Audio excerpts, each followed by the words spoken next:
Hello, students.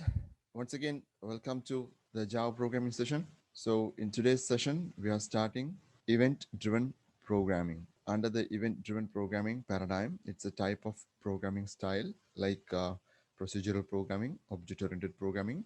Event driven programming is a style where you're going to learn about events, event listeners, and event handlers, right? So I'm going to do a detailed lesson on this one. So basically today we will be working with GUI programs, that is graphical user interface programs. So we will learn how to use the components and to work with them. First part, we will learn how to work with event driven programs. That mechanism we will learn first.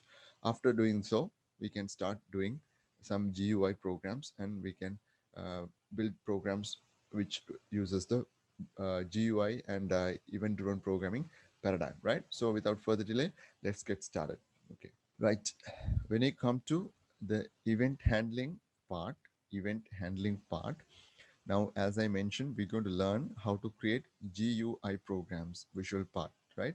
GUI programs. Once we are making the GUI programs in our screen, we will be having text boxes, labels, drop-down list boxes, buttons, so on and so forth, scroll bars, and a lot of components we can add them. So though we add the components to our GUI program, now we're going to do that part. We're going to learn that part. The issue is we will need to make it work. We will need to make it work. Then only it's going to function. Okay. Then only it's going to function. Otherwise, it's not going to work. Right. So I'm going to give you a conventional example. Conventional in the sense I'm going to build everything from scratch, and I'm going to show you a program which you are not required to do. I will take about 2-3 minutes and I will code a program and show you how it's done. But after that we're going to start learning how to work with the events, right? So events in the sense we're going to make the GUI program work. That is why we are learning about that. So under that, the three main parts, as I mentioned, we're going to learn is events, event sources or event generators, as well as event listeners and handlers. So this is what we're going to learn under event handling. If you properly learn this part, in a GUI program, you can nicely work using the event driven paradigm. So it's not going to be difficult. So we will see how we can make use of this one and how we can work with this, right? Okay, to give it a start, right, I'm going to start a program. So this is, you are not required to do this program, right? For demonstration purpose, I'm doing and showing you.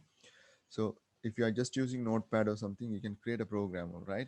So I will create like this GUI GUI demo one, right? Okay.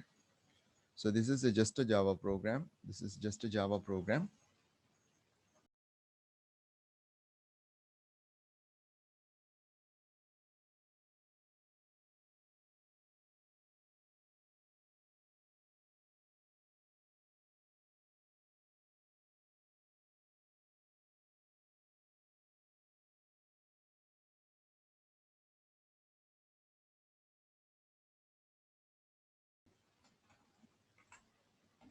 This is a good example to see how much you have to code, right? Because for the assignment, you need to compare using a GUI, not GUI, I mean an IDE like NetBeans to build your programs versus not using one. So I am writing this one, though I'm writing the code in or typing the code in inside the NetBeans screen, I am simply using the method. What do you call this? Like as if I'm typing in Notepad, I'm doing it. Only for the color separations and all, I'm using this NetBeans. Other than that, I would have typed just in Notepad also, right?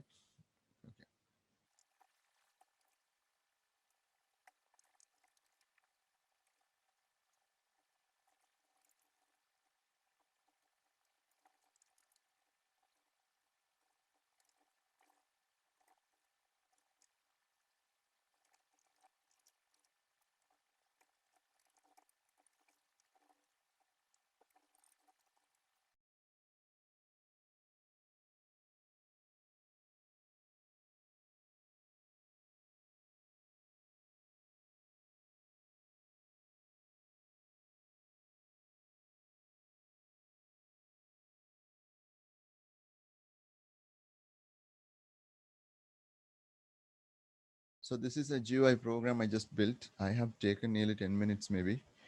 So a couple of GUI program. So small job program I have done, GUI program. So things are not correctly coming. I think number one, number two is appearing here. So I need to fix that, right? So anyways, we can, it's a different type of a GUI. So don't worry, you're not going to build like that, okay? You're not going to do it, right?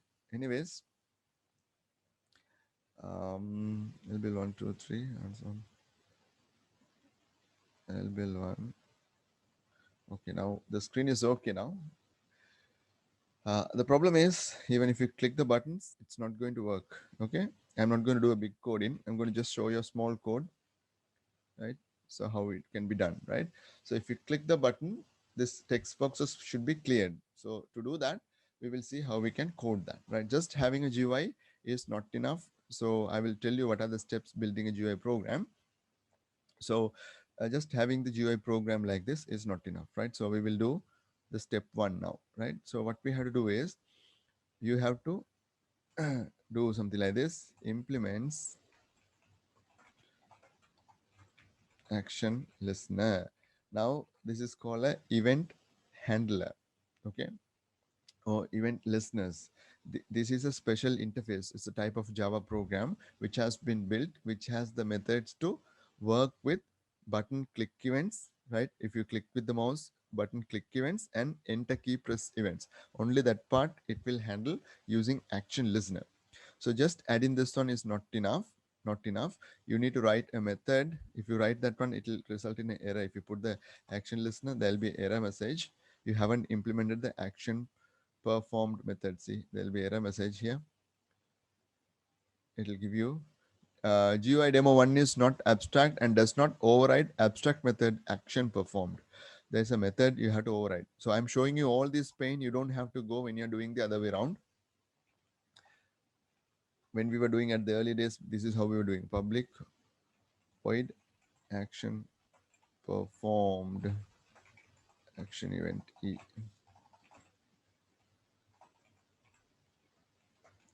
That error will be gone now, right? Error is gone now. So to check whether there are two buttons, which button was pressed, you have to say if e dot get source is equals to btn1.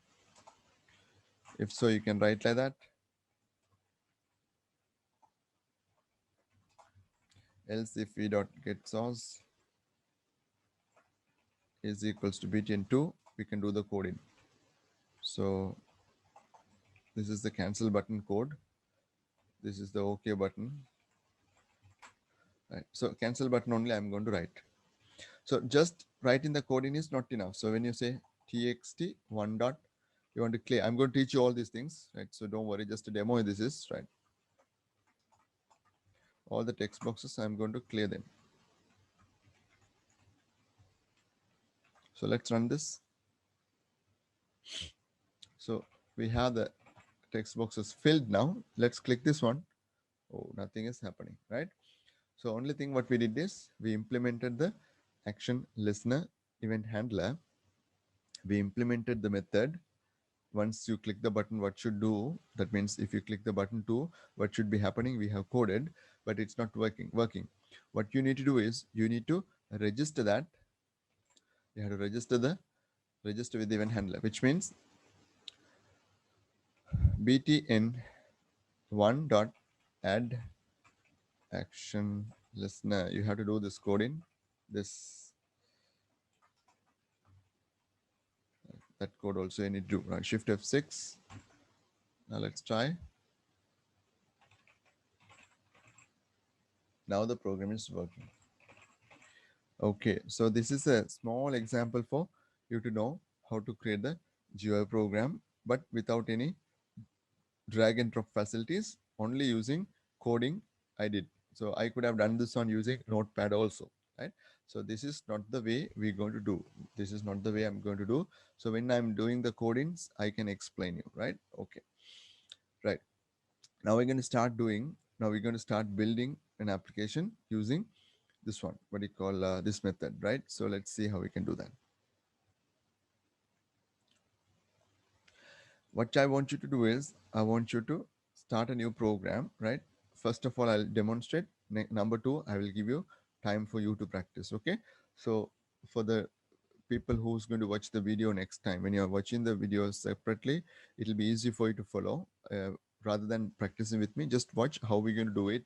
Right. So this one, when you're in the assignment, if they ask what is the benefit of using the IDE like NetBeans, you can mention this one as well. Now watch how we're going to do. So we go to the default package, right? um I can, shall I create a new package and do it today, right? I'll create a new package. Okay, under the source package, we will right click and we'll select new. We will select Java package. I'm going to say GUI, uh, GUI practice. So let's call this one as GUI practice, right? So we'll finish that. Just a word. I'm selecting GUI practice package. Then I'm going to select new. I'm going to select, this time I'm going to select J frame form. Please make sure you select J frame form. Don't select J panel form. There are two types of things. I want to particularly use J frame form, right? So we're going to choose this. The name I'm going to give for this one is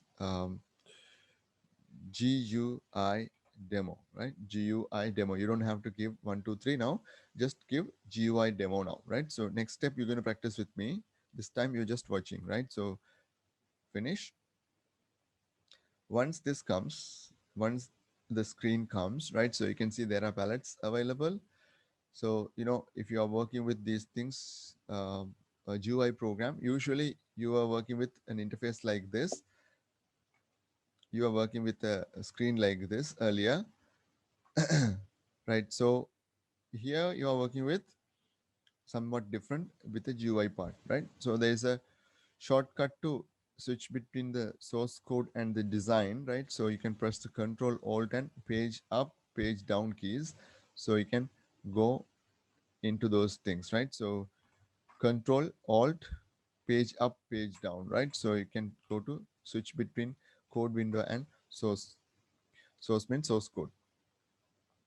So what you see here is the interface for you to build. This is the container area where you're going to build. So you can drag and drop the components and do. Right. To your right hand side in the screen, you will see there's a palette called palette will be there. So if it is not there, you can open it using window menu. Then you can go to um, ID tools and you can open the palette. Shortcut key is also there. Control Shift S 8. So once you open the palette, your palette will be different from my one because I have third-party components I have installed. This J calendars and month choose and all I have installed third-party libraries. So in your default installed NetBeans, it will not be there. I can show you how to install these third-party ones as well.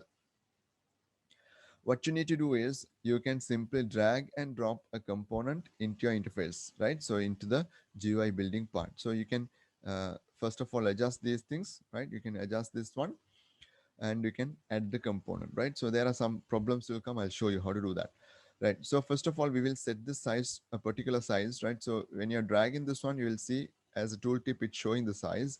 So I want exactly this one to be 650 pixels wide and 450 pixels height. So you simply double click on the border, 650 by 450 or 600 by 400, 450, right? 600 by 400 I'm going to give. That is my size. I'm just going to say okay, and it'll exactly get resized accordingly, right? So if you want, you can do it like that. So if you prefer dragging and dropping, that's also fine, right? Now next part, what happens is when I select this one, when I select a component here, you should be able to see what do you say, this particular palette here, that is the properties palette. Okay, this is called the properties palette. Each component, when we add, each component will have a different properties. We're going to talk about that in object oriented programming very detailedly. Here, for example, if we add a button, height, width, color, text, background color, icon, all those things we can customize. This one will have tiny fonts because it comes with your system font sizes. So this one, if you want to change, you have to go to tools and settings, then you can adjust those. What I want to do is, so next we will be working with this one, right? Okay. So what I'm going to do next is I'm going to just add a button and show you, right? So you can just simply double click and come and click, or you can select the component here and come and click. It'll appear on your screen. It'll appear on your screen. Now you can see there are strange marks and things coming. Now if you add another button, so things are coming like that. So right, so there's a way how these things are handled inside the interface, because it is having an layout manager. Laying out means how components going to get arranged. How components are going to get arranged is what is called the layout manager. Actually, in order to make the program much convenient for us to work, I'm going to cancel the layout manager. Just like the earlier program, I'm going to use the null layout. Null layout means I'm not going to use any layout. So right click on the screen, select set layout, set that to null layout. Next step, you're going to practice with me. So don't worry. This step, I'm just explaining and doing. Next one, I'm going to guide, you're going to do right. Okay. Right. So that's gone. Now you can freely resize these things and freely move wherever you want. Simply you can move it wherever you want. Right. Okay. Then what we're going to do is we're going to right click and we can select edit text and we can change that to okay. We can change that to okay, right? So this is a simple GUI program that just I created, right? So and still it is not working, right? So we need to do the code, right? This GUI part we want to run and see now. If you want to run and see, there are two options. One, you can select the preview option here. This will just show you a component like that. It will be very tiny anyways. It will be very tiny. So in order to get that problem going, right, so we need to run this one. We'll run and see, shift F6 and see. If you shift and F6, you will see a tiny program running here, over here. So I'm resizing. Now you can see that. So this problem is existing. So we will get rid of that one by, right? So I didn't do much, right? I just added a JFrame. I set the layout manager to null. Then I dragged and dropped a button. There are other components you can see: combo boxes, list boxes, scroll bars, text areas, progress bars, spinners. Lot of things are there. You can drag and drop them. Right. So if you want to go to the code window, you can go to the source by clicking here, or you can use the shortcut key. Once you go to the source code, now I want you to carefully see one part. From the top, we will see at the very top, what you see is the name of the package is there. Package is nothing but a folder, which is our file is going to get stored and it's going to properly get managed. So down here you have the public class demo. Up to this point, you know what it is. Class means the name of the program. GUI demo is the name of my program. Public, right? It's a public type of a class, right? So access modifier is public. Next to that, I have done two things. One is I have used a new keyword called extends, and I have given a name of a program which is JFrame. By the way, JFrame is inside the package Java X, which is the Swing package. This is specifically built to do GUI programs, sophisticated GUI. So you can build with, because very nice components available. Right. So these two lines we put that, right. So simply what here mentions is in object-oriented programming, I will demonstrate to you, or I will tell you, there is a concept called inheritance. Inheritance means from an existing program or a class, we create a new program. The newly creating program, what we are doing now is GUI demo, GUI demo, but the already existing program in Java is JFrame. It's basically just a window like this. It's a small window program with the, if you run this one, you will see a simply window with maximize, minimize, close, an icon, title bar, a window, what it should contain, all the parts are there. So in order to build our GUI program, we make use of that window and we do our work there, right? So that is basically about that part.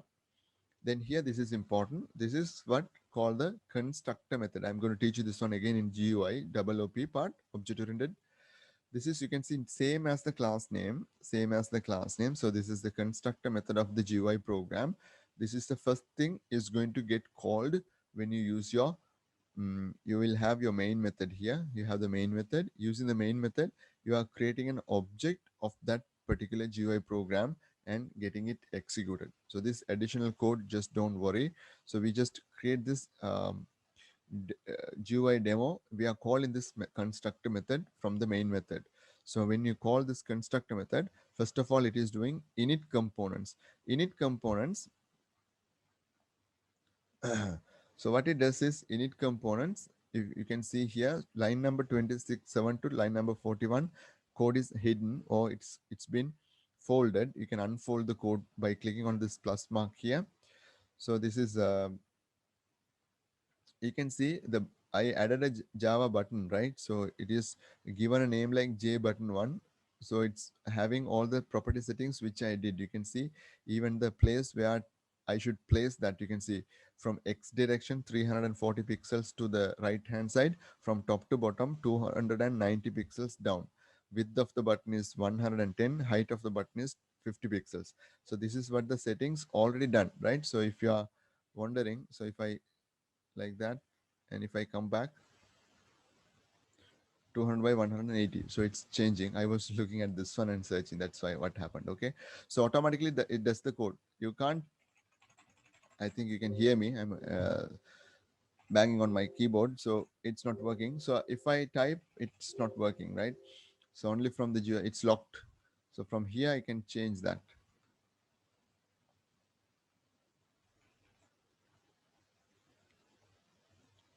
right? So that is how it looks. So it should change actually.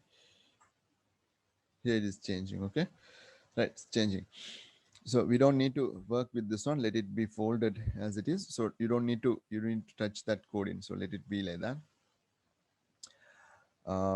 So the rest of the code will be done for you. So you don't have to worry. So only thing what we need to do is inside the public, the name of the program. This is the constructor method, public GUI demo. We just write one command, set size. We just give 600 comma 400. That one once you give, and when you shift F6, you can see it's running accordingly to the size that you set. It's running accordingly to the size that you set, right? So this is the basic part of a GUI part that we have to learn how to do the work, right? So once you learn this one, GUI part, how to create a small interface and how to run that one, we can proceed the other part. So we'll take about 1 minute. We will practice this. Next, right click on GUI package name, select new. Now carefully come and select J frame form, JFRAME, J frame form. Don't get confused with J panel form. There are other things, J Java interface. Don't try to do it in a hurry. J frame form, choose that. If you are done, right, then you can give a name for this. So for the, you can give it as GU GUI demo 1 or GUI. Okay, GUI demo 1 you give. GUI demo 1. Then you can finish. Once you finish, you should see the interface something like this, like my one. Sometimes depending on your speed of your computer, it will take a couple of seconds or maybe 1 minute. Just give it the time and let me know. Since the second part I was explaining you, I'm not going to again explain. From the GUI, the palettes here, you can simply drag and drop a button, right? Just drag and drop a button and you can adjust the size, no worries. Just drag and drop a button. Then after you drag and drop the button, okay, do it with me. Drag and drop a button from the palette here. If you don't see the palette, you can go to window, open IDE tools. The first one is palette. Control Shift 8 is the shortcut key, right? Follow with me, okay? Right, so we dragged and dropped a button there, right? Just a button, that's all. Then what you do is you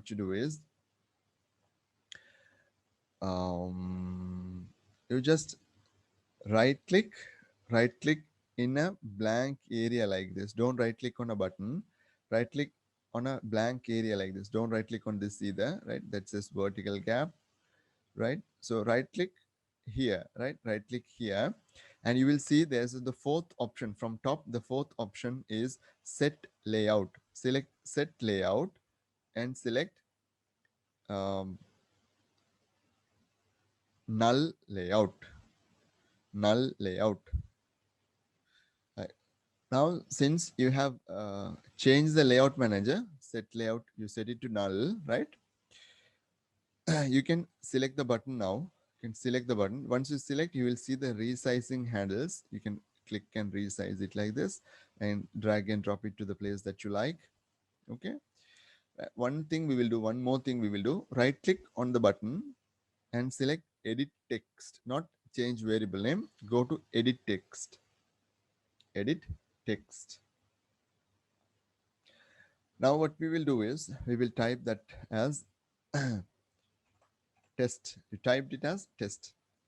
Just type test and click outside. It will be set to test.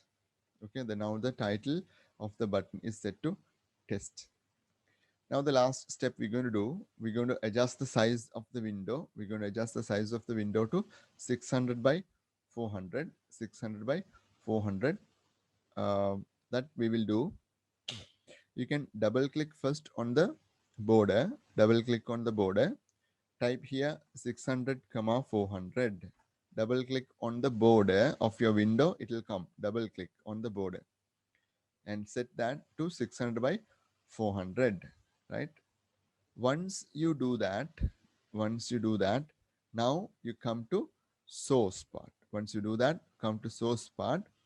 Now I'll give you some time. Find the place where you have public class at the very top of the code. Scroll to the top of the part. You will see something called GUI demo 1. That means public class GUI demo 1.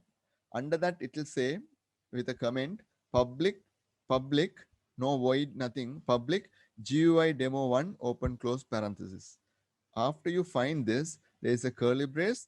After that, you will see init components. Init components. This is a method that the program is calling. Just after that, keep your cursor and press the enter key to go to the next line. I'm in line number 19 now. And you can enter this command, set size. Make sure set size, two S's are there. Second S is capital, first S is simple. Simple S, capital S. Then here you type 600 comma 400, then finish the code with a semicolon. Set size, first S simple, second S capital, within parenthesis 600 by 400, close the parenthesis and put a semicolon. Then that code is done. Now you can switch back to your GUI program by clicking on the design button, or you can click the shortcut key. Now, since we done this one, we will give it a try by running the program or executing the program. Press Shift F6 and see whether you get a GUI program, something like this, what I see on the screen now. I hope you do that, right? You got it, right? Right, Shift F6, and if you can run this. If you got up to this point, raise the hand. Now children, when you execute the code, the GUI program is running, or your program is running, Java program is running. But if you hit the buttons, it's nothing is happening. If something should happen in your computer screen, so once you click, the program should exit, it should do a computation, it should change a color, something like that. If you want to do something like that, you need to write code for this, right? You need to write code for that, right? So there is a way how we're going to do the codes for this. So we will do a tiny modification to the program and we will get started, right? Okay. We will have we will have one text box here. Okay. From your right hand side palette, you can find there's a section called text field. Text field, right? So you can drag and drop that one. Have a quite a big text field here, right? Have a quite a big text field here, right? Drag and drop a text field. Okay, there are text area is there. Don't get confused. I need a text field, right? We will learn a property setting also. You can see in your screen, you will see the properties window. Once this component is selected, it will say J text field 1. That's the default name has been given. That's the variable name. We can change that. Before that, we can do one more thing. There is a thing called font here, right? So in the at the very top, it says font. We can change the font size by clicking these dots here and set it to something like 24, right? Say okay. So you have some big text appear in there. So that's one thing I did, right? Then you can do that, right? So select the component, select properties, then select font and click this dots. Just change the font size and say okay, right? Once you do that, once you have finished that, we will change the variable name. You know what is a variable? It's a memory location which is used to store a value, and the stored value can be changed. I'm going to give a variable name for this one so I can use that code, and during the runtime of the program I can simply work with this text field with that name. So now the name of this text field is jtextfield1. If we have a big screen with several text boxes, it will be very difficult for you to keep track what text field is used for what. I'm going to right click on this. Very simple. Right click on this. If you choose edit text, you can change the text which is appearing inside the text box. I'm going to delete that, right? Right click, edit text. I deleted the existing text. Again, right click, select change variable name. Change variable name. Once you choose this, you can give a name for the text field.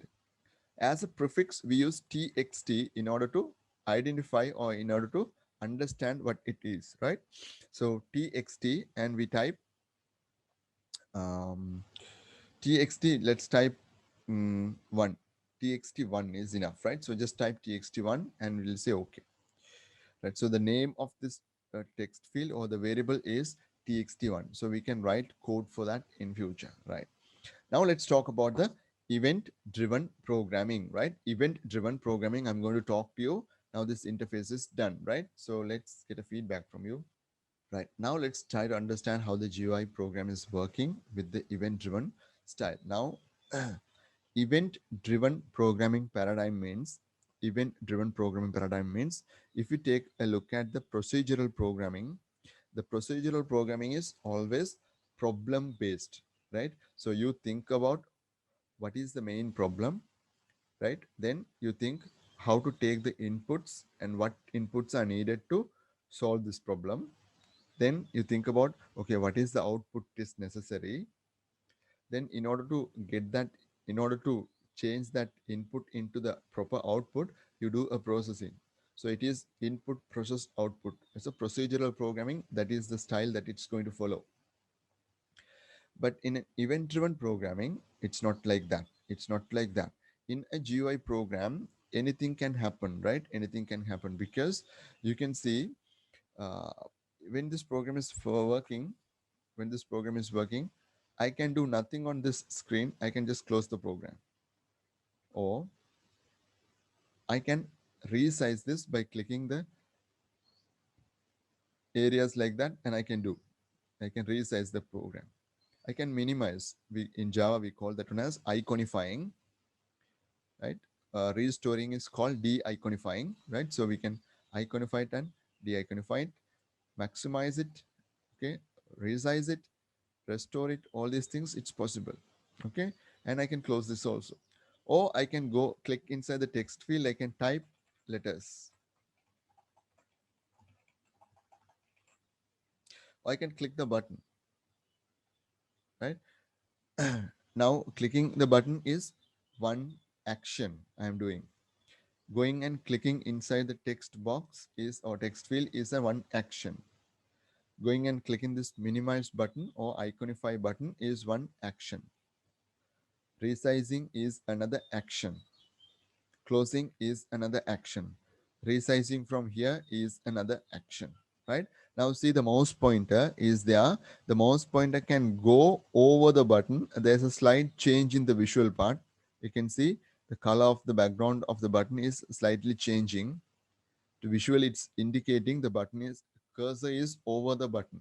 See, so the button is recognizing what is happening, right? See, so this is another event. You can click and drag, right? Mouse pointer is entering the button, mouse pointer is exiting the button. Mouse is clicked, mouse is clicked, right? So there are three events. I can code this. I can code this.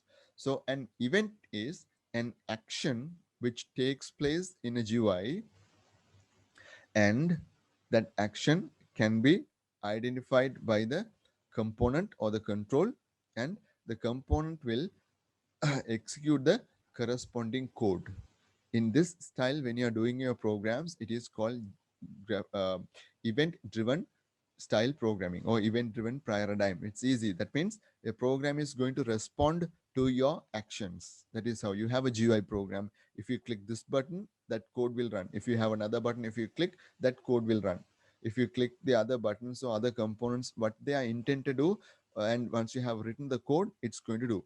Again, program is designed to recognize the actions, and they are responding with the code.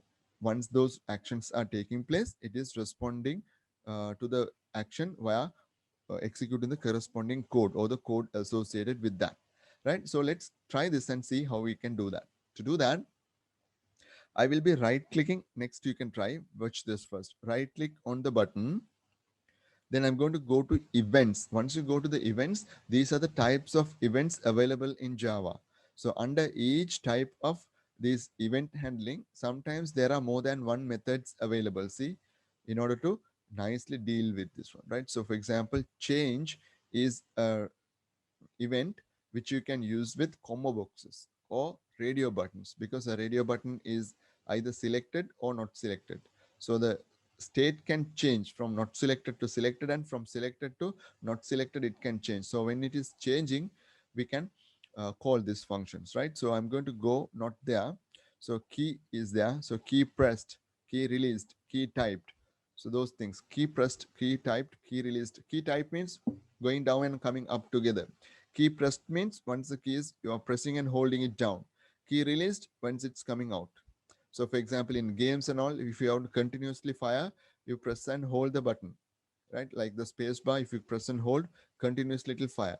Likewise, once you release the space bar, it stops. So computer needs to recognize whether you are pressing and holding or whether you are releasing or pressed and released. So likewise. So we're going to do the mouse event now. That's what we're going to do. So we come to mouse part, and you can see under the mouse there are 5 actions given. One is mouse clicked. You clicked it. Mouse entered, then the mouse pointer enters a region. Mouse exited, you went outside the region. Then mouse pressed, mouse released, right? So I'm going to code mouse entered, right? Let's click this one and see what's going to happen. So once more, right click on the component, select events, select mouse entered, right? So once I choose this, it will go to your code window. Sometimes your code will look like this. At the very bottom, it will be there.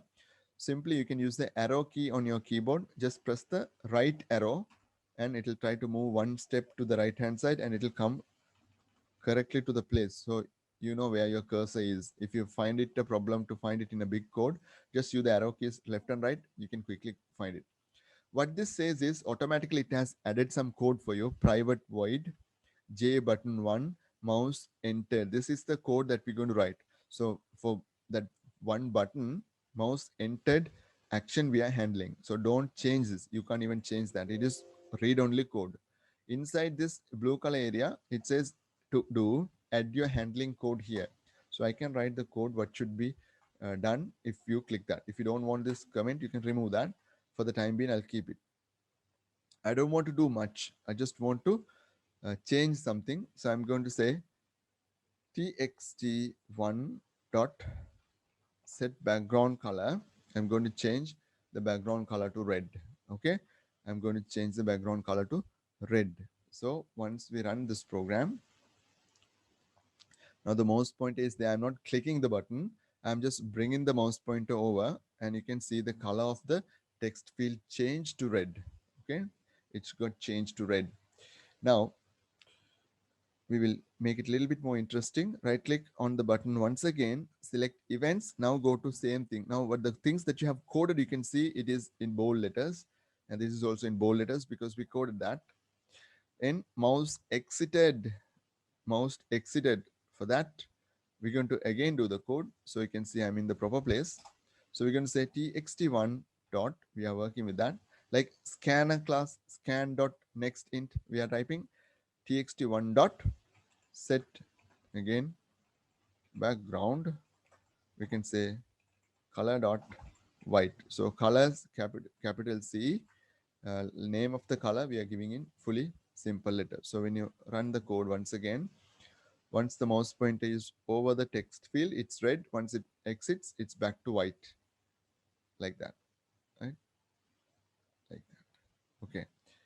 Now, one more code you can do. You can right click on that and you can select events, action performed. That means if you click that button, action performed, the code is here. I'm going to say txt1 dot, this time set set text. So set text is simple text T capital. So I'm going to say Java is fun, right? So we'll try it like that. So we'll write shift F6. Now see, mouse entered, mouse exited, coded, right? So program is responding as I'm doing my actions. So that button is recognizing. Now the mouse is entered, executing the code, changing the color to red. Once the mouse pointer goes out, mouse exited is triggered. That means it properly understands, properly recognizes mouse exited. Now I am over the button. If I click, it recognizes now a button, click event happened, and it is responding with the code. So this is a good example for you to understand what do you mean by event driven programming. Our program's flow is controlled by the actions the user is going to perform on this, or the user is going to perform on the GUI, right? So I give you the time to practice this now. Right now, using the event-driven style, let's do a small realistic program where we do take some user inputs, process it, and again, we can show that in the screen. So this is just for the demonstration I did, how the event-driven program is functioning only. So I'm going to do another program and I'm going to show you how it can be done, right? So the steps are like this, right? So step one, what we do is, step one, you do create the interface. Create the interface. That means the user interface. Create the user interface. You are the developer. You need to make sure what kind of a user interface is necessary. Now, when I say write a program to input two numbers from the keyboard and find and display the total of those two numbers, means you designed in the command prompt you are writing. So you are giving enter number one, it waiting. Once you type the number, it says enter number two. Once it takes both numbers, it says total of two numbers is you show like that. So in a GUI program, you visually going to have a window. So how it's going to appear, what inputs it should expect, and how to take the input. Should I use a checkbox? Should I use a radio button? Should I use a drop down list box? Likewise, right? So step one is create the user interface. Step two is set the properties. Once you set the properties, the user interface look more neat and the user interface will be ready to be coded. Step three, write the code. Okay. Step four, save, then run and test the program, or compile, run and test the program. Step five, we can deploy. We can make executable and give it to a client. We can do that one at a very later part of the program, not today, not necessary now. So I'll show you how to create a jar file and you can package it up and you can give it, right? So these are the basic four steps that we're going to follow in every GUI program when we are creating, right? Even these two steps you did, then you did this one also, and final step also you did, but the program that we created is not a meaningful program, right? So we're going to build a small program where we're going to take two inputs. Let's take two inputs. We do a calculation and we will display the output. So out of this program, you're going to learn several things. How to convert text to numeric and numeric values back to text also you're going to learn apart from the GUI programming, right? Now we will call this program, next program I'm going to build. Watch this, later you can build it, okay? Right, just don't worry, I'll give you time to build it. Right, first what I'm going to do is in the GUI program, I'm right clicking, select new, then I'm going to select J frame form, Then I will call this one as simple GUI calculator. Simple GUI calculator. So it's a very simple one, right? So that's the name of it. So in the chat window, so I put that. So I'll finish this. So my program is there. So I will double click here. I need 600 by 500, maybe 600 by 600 I'll give. Then say okay. Then I go back to the source code, right? So let's take this, right? So you come to the code part where you can find the constructor method. In that, you will see the init components. Next to the init component, say set size 600 by 600, put a semicolon, and you can go back to the GUI part. Once you come to the GUI part, in this program I'm going to build, it's very simple. Watch this. So step one I'm doing is, step one, create the user interface, right? Only that part I'm doing, watch. So to do this one, I need 3 labels, 3 text fields, 2 buttons. So label 1, the layout manager I need to fix, right click, select events, sorry, not even, right click, select set layout, set it null, right, little bit taller, and I will have it like this, right? Step 2, so you can make it a little bit taller.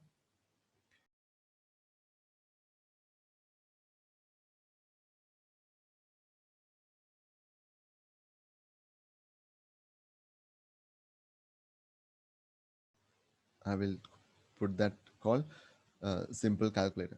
Okay, right. So design the interface is done. Step 1, create the user interface is done. Creating the user interface is done, right? So where to add them, place them, size them, all those things done. I didn't do any changes. I didn't start setting any properties. Step 2 says set the properties. That means change in the variable names, change in the text, maybe change in the colors and things like that. So I'm going to change 2 things. First, I'll change the text here, edit text. I'll say simple calculator. Label 1, I'm going to say number 1, here number 2, number 2, here I'm going to say answer. Inside these text fields, I'm going to select, right click, edit text, nothing, selecting, right clicking, edit text, nothing, last one selecting, edit text, nothing, right? Then I'm right clicking and selecting edit text. I will say okay, this one, right clicking and selecting cancel, right? Now okay, all these things we'll put in capitals. Now I need to do change these text field names because they are JText field 1, JText field 2, JText field 3. Difficult to do the coding. So I'm going to call this one as right click, change variable name. Again, still I'm in properties. If you like, you can change the property settings from here also, but these properties are easy to change from here. I'm changing. Change variable name. I'm going to say txt in 1, right click, txt into, finally right clicking, txt answer, txt answer. This one I'm going to right click and select txt, sorry, btn, okay, you can say btn cancel, okay, and cancel, right? So these things I'm not going to do any coding, so I don't need to change that, right? To the text alignment of it, horizontal alignment, I can put it to right side like this. So I prefer having the text this side, right? Okay, my GUI is okay, right? So let's say simple calculator. We have done the steps 1 and 2, right? Step 3 is the write in the code step. Interface created like that. Now we're going to do the code work next. So first I'm going to select the button. When you click the OK button, I'm going to take the values typed in this one, and add, I'm going to add them, and I'm going to display the answer here, or multiply them and display the answer here. So we will see how to do the coding. When you want to go to the action perform method, simply you can double click and go, because that is the default event for buttons. So you can go to events, action perform, or you can simply double click the button and go. So as I told you, if you find it difficult to find where the your cursor is, if the code goes to the bottom, use the left and right arrows. Don't use up and down, just use left and right, so you can find the place where your cursor is. I'm going to write my code in. So I'll make some space in the screen so it's easy for your viewing uh, experience. So I'm inside the BTN OK button. So you can see BTN OK. If you click, what should happen? First of all, if you take a look at the screen, children, if you take a look at the screen, number one, number two, we are expecting the user to type the values. Once the user enters those values, we can multiply those two values, then we can display the answer. So we're going to get the inputs from text box 1 and text box 2, or text field 1 and text field 2. So this is how we're going to do that. So first of all, I'm going to have my program int n1 comma n2 comma answer, three integer variables I'm defining. So I'm going to take the values for n1, n2, n3. Now if it is scan dot next, you say n1 is assigned, scan dot next int you type. So because directly it will read an integer and give you, directly it reads an integer and it will give you. Here we do like this. If you want to take a value from a text field, if you want to take a value from text field, you use name of the text field, which is n1. Then you use the method get text. Get text will return what you have typed there. So this is going to do, right? If I write txt answer dot set text. Set text means if you want to display something inside a box, that is what going to do. Let's say hi. So run this program and see, when you click this button, in this here, hi will appear when you click that, right? If you want to display something inside the text field, set text. If you want to get the values from a text field, that is get text. Okay. So txt n1 dot get text. So this method will return what you have typed inside that. Okay. It is returning a string value, text value only it is returning. Though you type numbers, it is returning string values. So you can say string s1 is assigned to txt n1 dot get text, right? Then we can display txt answer dot set text. I'm just demonstrating this one, s1. I'm showing you how it's done. Right now, what this is going to do is, if I type here, Java is easy. If you type Java is easy, and if you click OK, what you type here, it is accessing and displaying it here, right? Java is cool, that is coming here, right? Today is Saturday, that you can do, right? Fine. So we learned how to get a value from a text field, which is get text. When you want to display the text inside a text field, which is set text. So I hope I made it very clear for you. Accessing the value is get text. Assigning a value or displaying a value inside a text field is set text, right? Right. Now, using these two techniques, using these two things, I will keep it commented for you, for your reference, future reference, right? So let's try. N1 is assign the value txt n1 dot get text. So this is wrong, because children, please understand, n1 is numeric, that's an integer.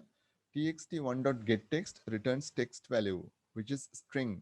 This is not allowed. It says incompatible types. String cannot be converted to integer. For the time being, that's what it says. You cannot do that. Right. Simply, there is a method how to convert a text value to integer. If it is a valid numbers are there, we can simply convert that to text integers like this. Integer dot pass int. Integer dot pass int. Integer dot pass int. If you give a value like within double quotations 50, 50, this is actually 50. This will give the numeric value of 50. Right? So I'm not going to give within double quotes 50. I'm going to simply call the method txt n1 dot Get text. Last week I taught you how to create methods and call the methods. One method can be called inside another method. System.out.println, inside that one, can you remember we call the get total method? Likewise here, integer.parseInt, it expects you to give it a text value. So we say txt1, which is the text box. From the text box, you take the value, whatever has been typed. If you haven't typed a proper value there, calculation will fail. That's a different thing. So for n1, we take the value from txt1. So n2, you would have guessed it correctly. We take the value from txt n2. So n1, n2, now we have the values. These are numeric values. These are text values, right? So we need the numeric values for the calculation. So you can say answer is assigned the value n1 getting multiplied by n2. So whatever the values that you have typed will now get converted to numeric value, and it is getting multiplied with them. Now you have got the answer. Now we will display the answer in txt answer, right? Txt answer dot set text. Then you give the value answer and see what's going to happen. Now when you try to put directly the value answer there, answer is numeric type, integer type. Set text method of the text field class or text field is accepting only string. Whatever you take from a text field is string, as well as whatever you can display inside a text field is also string. No other new data types are supported. So text string it will return, as well as string you can assign. So you need to convert any numeric type to string. So any numeric type can be converted to string using this method, string dot value of, string dot value of. Say, pay attention to the capital symbols, S capital, V simple, O capital. So string dot value of answer I give, right? So this is the piece of code that we need. Simple 2 or 3 lines, that's all. We took the input from n1, n2, converted that to integers using integer.parseInt. Then we did the calculation. This is pretty simple, even in the previous programs we have done. So the answer is in numeric. We cannot display that directly in the screen. If it is a system.out.println, no worries, you can display. But using set text method, we're going to display. It is accepting only strings. Therefore, numerics need to be converted to text values. Once you convert them to text or string only, you can display that. So that is why we are converting the answer to text here, and we are displaying. So if we execute this program now, shift F6, you can see the screen is blank now. Let's type 25. Here I type 4. So 24 times 25, answer should be 100. Answer is correctly coming in the screen as 100. So if we type 350 into 150, so the big answer will come. 52,500 is coming. All right. Okay, so that's how it's been done. So we will complete that code by writing the code for cancel button also. Select the cancel button, right clicking, go to events, go to action, action performed. So, right, that's the code that we have. So I'll have some space here. So the code here you have is for the previous one, and this code is for cancel button. So all the text fields should be blank when I click the cancel button. TXT in one, set text, you just put double quotes, because double quotes is an empty string which is used to clear text fields. All the text field names are used, name of the variable is used, and set text method is used with a blank text value, so it will be erased, right? Watch this. So let's try that. Let's do a calculation here. 125 is the answer, and once you click cancel, it'll be gone. It'll be gone, right? So that's how it's working. So if you type 25.5 and here 4, this program will fail, right? This is failing. So number format exception has come. I will explain you why this is coming and how to fix this, right? So number format exception is coming, right? So instead of then converting to numeric integers, you have to convert the text value to float. So if you want to convert that to float, we can do float dot pass float. Okay, float dot pass float. So we will do that part now. Earlier I did it with integer. Now I'm going to convert this into float. So if you want, you can just rewind the video or go back to the video and watch this, because if you're skipping and watching the video from this point, go back and watch, you will go a couple of minutes back, around 5-10 minutes, then it will be in integer format, right? So I'm going to change this to float now, and I'm going to change these values into uh, float dot pass float. That's the way how you convert text into floating point values.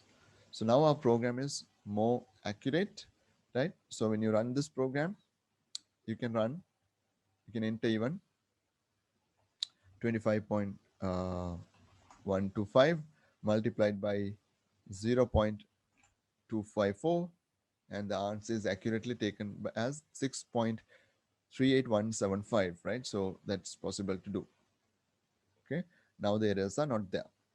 Okay, so hope you understand that.